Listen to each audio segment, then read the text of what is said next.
Well, it looks like a great scheme. I was talking to some of the people who've done the shared ownership scheme, and I think it's great. This is what a Conservative council ought to be doing, building the flats and the homes to help young people get on the housing ladder and give them the chance of home ownership that so many of the rest of us have achieved. So I think it's a great scheme. Really good to see the Conservative council delivering for local people, and a very enthusiastic bunch of candidates. And this is what the Conservatives must do, is if it makes a promise, it must deliver on it.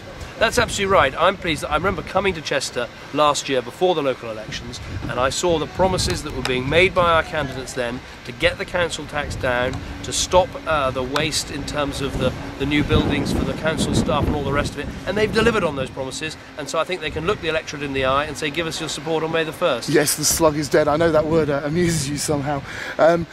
Nationally, how are the Conservatives doing? Because we're heading into a very rocky economic times, but I guess they're not sort of what you want, really, is it? Well, I think what I'd say is that the number one concern people have got in Britain right now is the cost of living. You know, when you go shopping, the price of food has gone up. When you fill up the car, the cost of petrol's gone up. When you renew your mortgage, the cost of your mortgage has gone up. So people are looking to the Conservatives to help.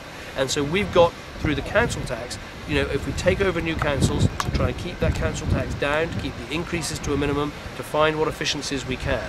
So I think the Conservative Party's in good health, in good spirits. We're working hard for these local elections, and we've got to deliver for local people. I think what surprises and concerns a lot of people is Labour, which was meant to be the party of the poor and the deprived, has abolished the starting rate of 10p tax, and now everyone starts at 20 pence.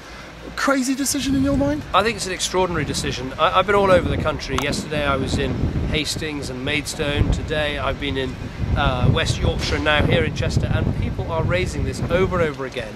Getting rid of the 10p rate of tax at this time means hitting relatively low-paid people with a tax increase just when they're finding life difficult. So we're going to fight it in Parliament, try and put a stop to it, and see if we can't help people in that way. Last question, and very, very importantly, you were due here last week, and it was widely reported that your son went into hospital. Everything's okay there? Yeah, he got out yesterday. He was in for a week in the end. He had something called flu A and bronchitis, but he's out and at home now. So I've been allowed out. Thanks very much. Wish you all the best. Cheers. Thank you.